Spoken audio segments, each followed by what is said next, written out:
Nouvelle vidéo sur les lois de probabilité. Donc cette fois, différence, hein. On s'intéresse à des lois discrètes toujours, mais infinies. La première, ça sera la loi géométrique. Pour définir la loi géométrique, donc nous prenons P, un réel de l'intervalle 0,1, mais vous voyez que 0 est ouvert. Et une variable aléatoire grand X suit la loi géométrique de paramètre P. Si grand X de oméga, c'est n étoiles, donc un ensemble infini. Et si pour tout k appartenant à une étoile, on a p de x égale k égale p facteur de 1 moins p à la puissance k-1. La notation c'est la suivante, g pour géométrique et p, donc de paramètre p. Un petit exercice très classique maintenant dans ce chapitre, vérifier qu'on a bien défini une loi de probabilité. Première chose, donc évidemment je me donne un entier k, et bien sûr une variable aléatoire x qui va suivre la loi géométrique de paramètre p. La probabilité que x soit égal à k doit être définie par p facteur de 1 moins p à la puissance k-1. Bon. Ici p est un réel de 0,1 donc il est positif. 1 moins p, comme p est compris entre 0 et 1, eh bien moins p va être compris entre 0 et moins 1, et donc 1 moins p sera compris entre 1 et 0. Donc ce qui nous intéresse, c'est que ce nombre-là, il est supérieur ou égal à 0. À la puissance k-1, un nombre positif élevé à une puissance positive sera positif. Donc la probabilité que x soit égal à k est bien supérieure à 0. Il faudrait aussi que l'on démontre qu'elle est plus petite que 1, mais ça viendra avec la propriété suivante. On va calculer la somme des p de x égale k, montrer que cette somme vaut 1. Comme la somme de nombres positifs vaudra 1, eh bien c'est que chaque nombre lui-même sera inférieur à 1. Bon. Petit problème, c'est que quand je vais calculer ma somme, il va falloir que je calcule la somme pour tous les cas appartenant à n étoiles. Donc au lieu d'avoir une somme finie, comme c'était le cas dans les autres lois, on a une somme infinie, c'est-à-dire une série. Et la première chose à faire quand on a une série, c'est de s'intéresser à sa convergence. Donc on va s'intéresser à la convergence de la série. Somme pour k supérieur ou égal à 1, dp de x égale k. Est-ce que cette série converge ou pas? Donc ça sera la somme pour k supérieur ou égal à 1 dp facteur de 1 moins p à la puissance k moins 1. P ne dépend pas de k, donc par linéarité, je peux le sortir. Voilà, j'obtiens cette somme-là. Et ici, on reconnaît une série géométrique.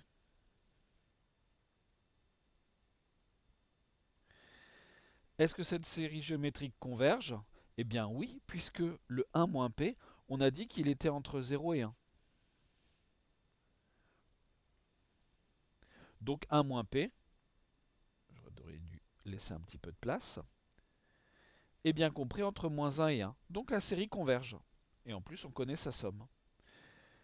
La somme pour k égale 1 a plus l'infini, dp de x égale k, sera donc égale à p, multiplié par la somme pour k égale 1 a plus l'infini des 1 moins p, ici j'oublie le moins 1, à la puissance k moins 1. Alors évidemment, on a un petit souci parce que c'est k-1 et c'est pas k. Mais c'est pas très grave, on va faire un petit changement d'indice. On va faire le changement d'indice. L, par exemple, est égal à k-1. Donc j'aurai ici p, multiplié par la somme pour L égale 0 à plus l'infini des 1 moins p, puissance L. Et cette somme-là, qu'est-ce qu'elle vaut? Eh bien, cette somme-là, elle vaut p multiplié par 1 sur 1 moins cette valeur-là. 1 moins 1 moins p, ça nous fait p. Donc on a p multiplié par 1 sur p, ce qui nous fait 1. Donc la somme vaut bien 1, ce qui nous permet d'affirmer que chacune des probabilités ici positives est également inférieure à 1. Et donc, ça fait penser que c'est supérieur ou égal à 0. Et donc qu'on a bien défini une loi de probabilité. On a bien défini une loi de probabilité. Voilà. Donc, loi géométrique définie sur n étoile, P de x égale k égale P facteur de 1 moins P à la puissance k moins 1. Comme pour les autres lois, on va s'intéresser aux paramètres de cette loi géométrique. Remarquez qu'ici, évidemment, le crochet doit être tourné dans l'autre sens. Eh bien, l'espérance de x, non seulement elle existe, mais en plus elle vaut 1 sur p. La variance, elle existe, et elle vaut 1 moins p sur p carré. Première chose à faire, on va s'intéresser à l'espérance. D'abord, on va démontrer que cette espérance existe. Pour démontrer que l'espérance existe, eh bien, on va se rappeler la chose suivante. X admet une espérance si la somme pour k supérieur ou égal à 1 des k multipliés par p de x égale k converge absolument. C'est-à-dire, la somme pour k supérieur ou égal à 1 des valeurs absolues de k p de x égale k converge. Donc on va s'intéresser à la convergence de cette série-là.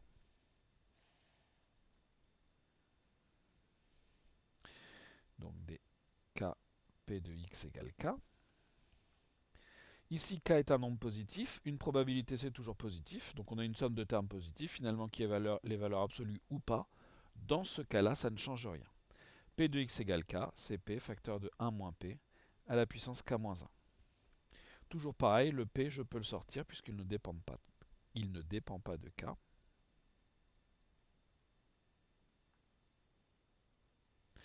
Et ici, qu'est-ce qu'on reconnaît? C'est une série dérivée d'une série géométrique. Série géométrique dérivée qui converge puisque 1 moins p est compris entre 0 et 1 strictement. Donc on va pouvoir calculer l'espérance maintenant qu'on sait qu'elle existe. Ça sera la somme pour k égale 1 à plus l'infini des k p de x égale k. On peut réutiliser le travail du dessus pour remarquer que c'est petit p, somme pour k égale 1 à plus l'infini, voilà, des k multipliés par 1 moins p à la puissance k moins 1. Et donc ça, on est exactement, il n'y a même pas besoin de faire de changement d'indice. C'est pas k, c'est p, multiplié par 1 sur 1 moins 1 moins p au carré. Ce qui nous fait p multiplié par 1 sur 1 moins p, ça fait toujours p, p au carré, et donc p. L'espérance de x est égale à p. Passons à la variance. Pour la variance, d'après la formule de Koenig-Huygens, eh bien, x admet une variance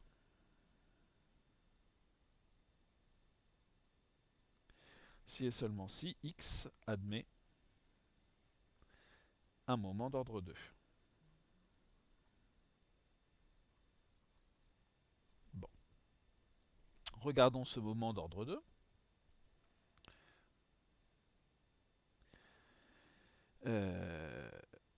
Donc, pour mettre un moment d'ordre 2, il faut donc que...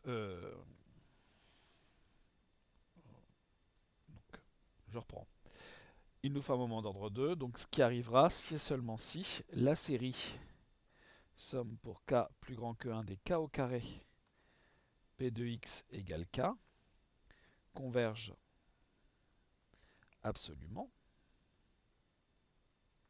Ce qui arrivera là aussi si et seulement si la série somme pour k égale 1, k supérieur ou égal à 1 des k carrés p de x égale k en valeur absolue converge.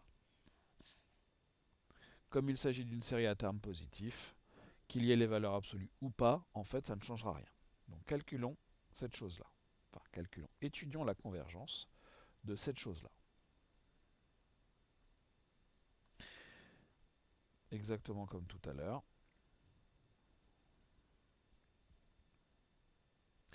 On peut sortir les valeurs absolues puisque k carré est forcément un nombre positif et puis p facteur de 1 moins p aussi. Toujours pareil, le p, par linéarité, on peut le sortir de la somme.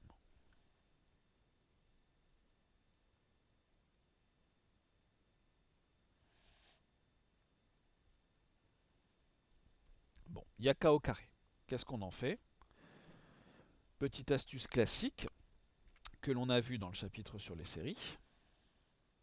Je vais dire que k au carré, c'est k facteur de k moins 1 plus k.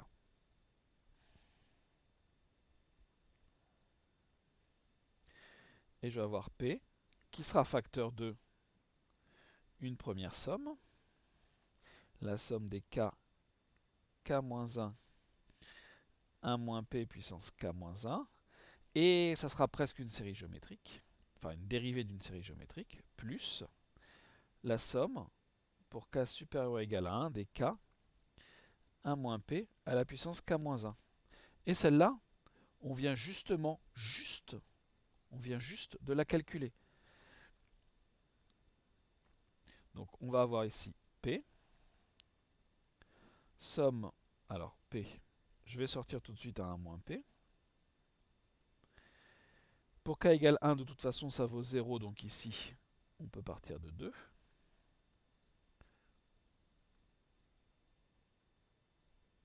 Donc on aura k moins 1, 1 moins p puissance k moins 2, qui est une série dérivée d'une série géométrique, donc qui va converger, plus p, somme pour k supérieur ou égal à 1, des k 1 moins p à la puissance k moins 1.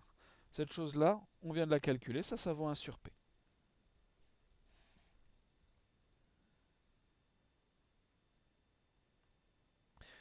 Cette chose-là, donc c'est une série géométrique dérivée,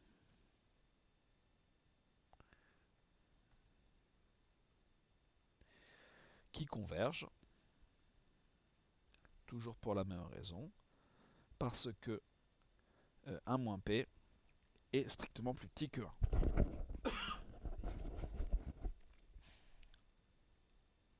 Donc, qu'est-ce qu'on aura? On aura p facteur de 1 moins p, facteur de 2 sur 1 moins 1 moins p au cube, plus tout ça tout à l'heure, on a dit que ça faisait 1 sur p. Qu'est-ce qu'on obtient? Alors, j'en profite pour dire que ici, comme on a la convergence, bien sûr, ici on en déduit en plus que grand X admet une variance. Et je poursuis mon calcul pour éviter de refaire deux fois la même chose. Donc ici, j'aurai, ça va me faire p au cube. Donc on aura 2p, 1 moins p, plus, je ne sais que comme ça, on verra après parce qu'on n'a pas tout à fait ce que l'on veut, sur p au cube, plus 1 sur p. Donc là, il peut y avoir une simplification, tac, tac. Et donc ça, c'est e de x carré.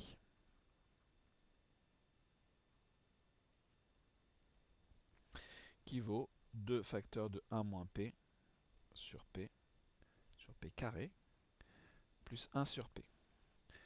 Et donc la variance maintenant, qui est toujours d'après la formule de Koenig-Huygens, espérance de x carré moins espérance de x le tout au carré, c'est-à-dire 2 facteurs de 1 moins p sur p carré, plus 1 sur p, moins 1 sur p carré. C'est-à-dire 2 moins 2p plus, ici je multiplie par p, plus p, moins 1, le tout sur p carré, c'est-à-dire 1 moins p sur p carré. La variance d'une variable aléatoire qui suit cette loi, c'est 1 moins p sur p carré. Et voilà la variance de la loi géométrique. Je vérifie que je ne me suis pas trompé. 1 moins p sur p carré, c'est bien ça. Voilà. Passons maintenant à la mise en application de cette loi géométrique.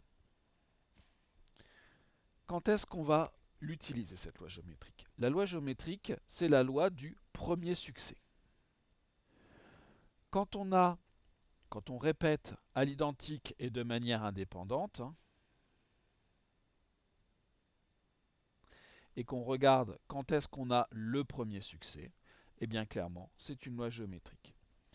Donc évidemment, ici vous remarquez qu'on parle de succès, ici aussi.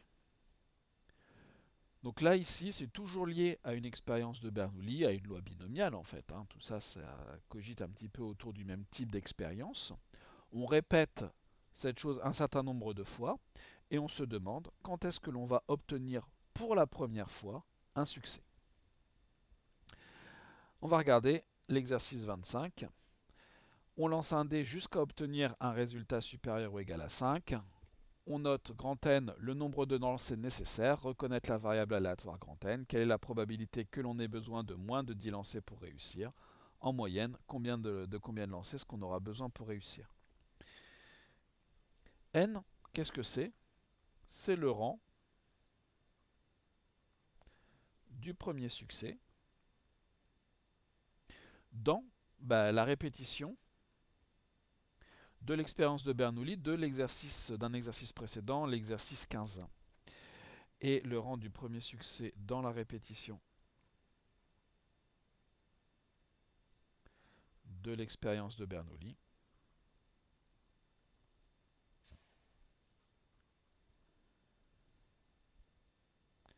du chapitre 15, de l'exercice 15.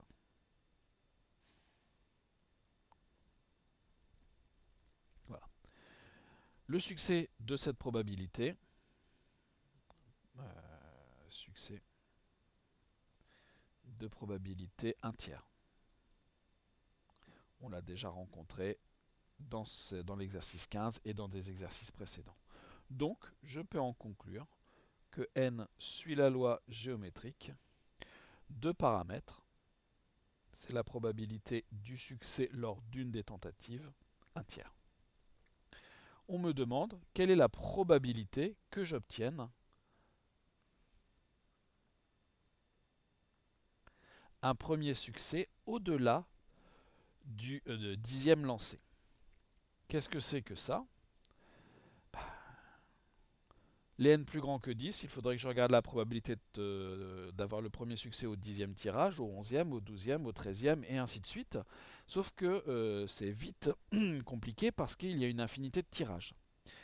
Il vaut mieux regarder l'événement contraire ici. Donc ça sera 1 moins la probabilité du contraire de n supérieur à 10, c'est-à-dire 1 moins la probabilité que n soit strictement plus petit que 10. Et donc j'aurai 1 moins la probabilité que n soit égal à 1, plus la probabilité que n soit égal à 2, plus, je ne vais pas tous les écrire, la probabilité que n soit égal à 9. Ok? C'est-à-dire, si j'écris les choses de façon un petit peu plus synthétique, 1 moins la somme pour k égale 1 à 9 dp de n égale k.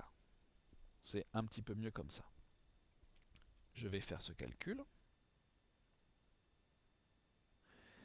Comme je connais p de n égale k, c'est p, facteur de 1 moins p, à la puissance k moins 1. Bon. C'est donc, je vais là aussi sortir un tiers, comme je l'ai fait. Somme pour k égale 1 à 9 des 2 tiers à la puissance k moins 1. Petit changement d'indice, très classique. Je vais poser par exemple L égale k moins 1. Donc 1 moins 1 tiers, multiplié par la somme pour L égale 0 à 8 des 2 tiers à la puissance L. Là, c'est une somme géométrique que l'on connaît depuis le chapitre sur les sommes qui commence à remonter un petit peu. 1 moins la raison de cette somme géométrique, à la puissance le nombre de termes. De 0 à 8, j'ai 9 termes. Sur 1 moins la raison. Ce qui nous fait 1 moins 1 tiers, multiplié par 1 moins 2 tiers, que je vais écrire comme ça exceptionnellement parce que j'ai pas beaucoup de place. En dessous, 1 moins 2 tiers, ce qui me fait 1 tiers. Là aussi, je l'ai écrit comme ça. Mais hop, hop, ça se simplifie. Qu'est-ce qu'il me reste? 1 moins 2 tiers à la puissance 9. Et donc, ça va me faire 2 tiers à la puissance 9. Voilà la probabilité que n soit supérieur ou égal à 10. Combien vaut maintenant le nombre moyen de tentatives pour avoir le premier succès? L'espérance d'une variable aléatoire qui suit cette loi géométrique, 1 sur p, 3. Il faut en moyenne 3 lancers.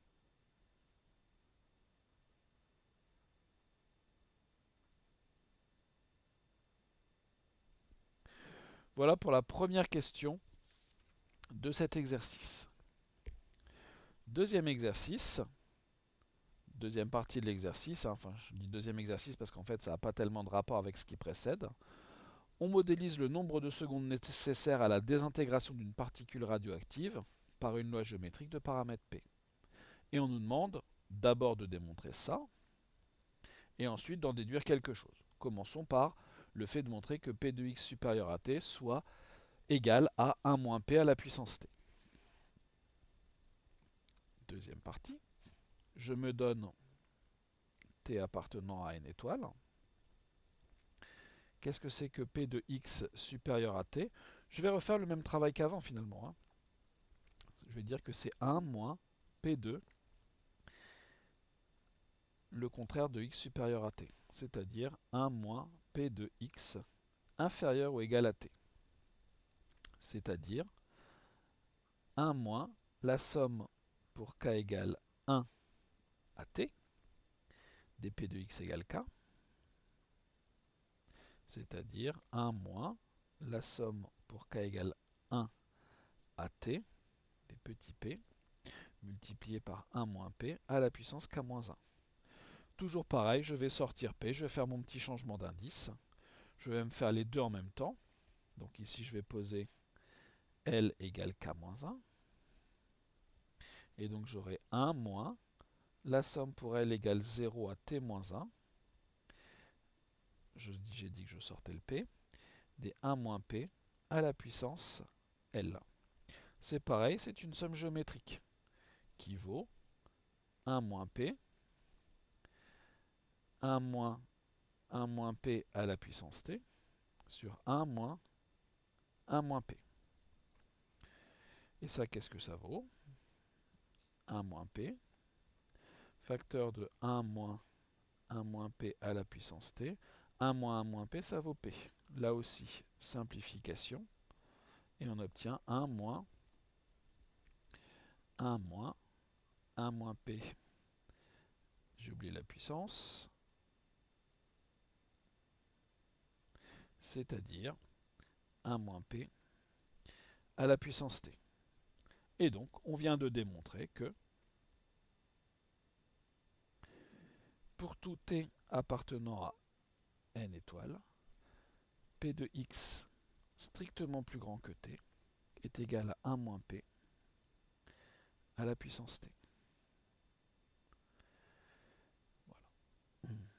Propriété de la loi géométrique. Maintenant, on me demande d'en déduire la probabilité que grand X soit supérieur à t plus d, sachant que grand X est lui-même supérieur à t. C'est une probabilité conditionnelle. Donc je vais utiliser ma formule des probabilités conditionnelles, c'est-à-dire que je vais avoir la probabilité de l'intersection des deux événements, inter x supérieur à t, divisé par la probabilité que x soit plus grand que t. Bon. Au numérateur, si on regarde bien, il faut que x soit plus grand que t plus d, et en même temps que x soit plus grand que t. Si je veux que les deux contraintes soient réalisées simultanément, il faut que x soit supérieur à t plus d. Il faut, il suffit en fait. Sur p de x supérieur à t. Et là, je vais utiliser cette formule-là. P de x supérieur à t, c'est la même chose. Donc ici, j'aurai 1 moins t, 1 moins p pardon, à la puissance t. Et au numérateur, je peux aussi l'utiliser. Et j'aurai 1 moins p à la puissance t plus d.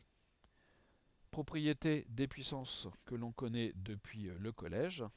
Quand on a ce genre de fraction, les puissances vont se soustraire. Donc ça nous donnera 1 moins p à la puissance t plus d moins t à la puissance d. Et ça, encore une fois en utilisant cette égalité, c'est la probabilité que x soit plus grand que d. Donc ce que l'on vient de démontrer, c'est que pour tout t appartenant à n étoiles, pour tout d appartenant à là aussi n étoiles, la probabilité que grand X soit supérieur à t plus d, sachant que grand X est déjà plus grand que t, c'est la même que grand X soit supérieur à d. Cette propriété-là, elle porte un nom que l'on verra pour d'autres lois plus tard. On dit que la loi géométrique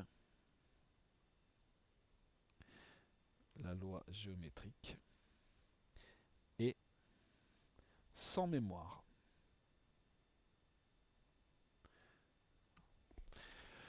Qu'est-ce que c'est qu'une loi sans mémoire?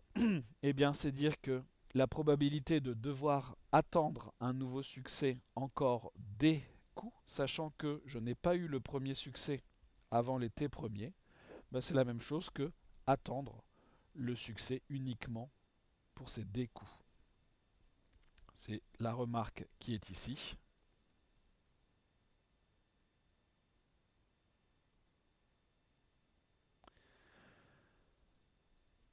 Si on sait que le succès ne s'est pas encore produit, alors tout se passe comme si on repartait en fait du premier tirage de l'expérience. Et voilà pour la loi géométrique.